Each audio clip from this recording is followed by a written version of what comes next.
Najveći i najteži neprijateljski napadi na Livnu u Domovinskom ratu zbili su se od 13. do 23. travnja 1992. godine. Napad iz pravca Glamočkog polja je odbijen 13. travnja, dok su se najteže borbe vodile 23. travnja 1992. kad je neprijatelj pokušao zauzeti Livno iz dva smjera kroz Livanjsko polje. Hrabrošću i požrtvovnošću livanjskih branitelja zaustavljeni su u selima Rujani i Čelebić. Od oka sam nanišanio maljutku i zanemario što su nas učili u vojsci. Ispalio sam prvu Božjom rukom i izravno je pogodila i uništila kupolu tenka. Riječi su ovo Osječanina Marija Nađa, počasnog građanina Livna, čovjeka koji svojim pogodcima i uništavanjem tenkova te transportera promijenio tijek ratovanja na Livanjskoj bojišnici.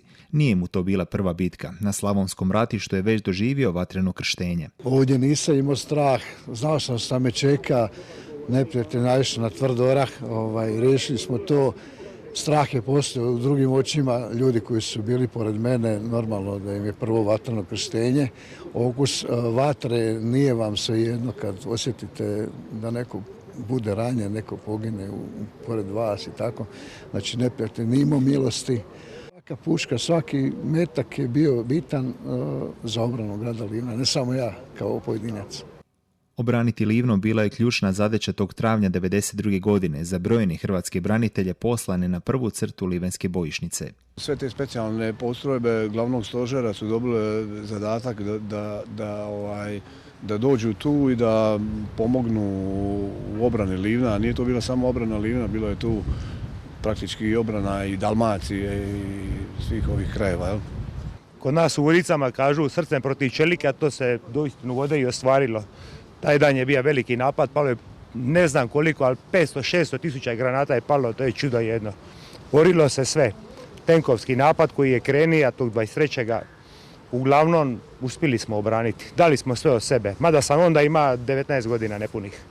Cijeli program obilježavanja 34. obljetnice obrane Livna posvećen je upravo svim braniteljima koji su branili i obranili Livno.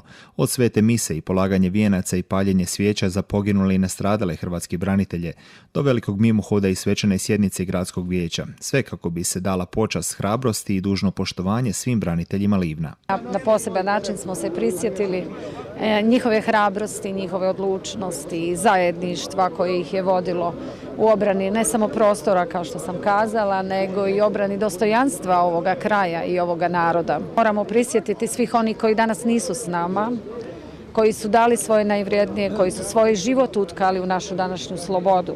Kao Livanjka ponosna što je nakon svih ovih godina u sve ove vrijednosti i iz ovo dostojanstvo koje pokazujemo i u ovim danima naš grad postao doista jedan simbol i otpornosti i nade. Mi Livnjajci smo ponosni na te dane i zahvalni za žrtvu naših branitelja, za ljubav, za njihovu hrabrost i odlučnost koje su pokazali u tim danima da bi sačuvali naše Livno, da bi sačuvali svaku stopu ovoga kraja i evo osigurali danas nama opstojnost i budućnost u našem Livnu.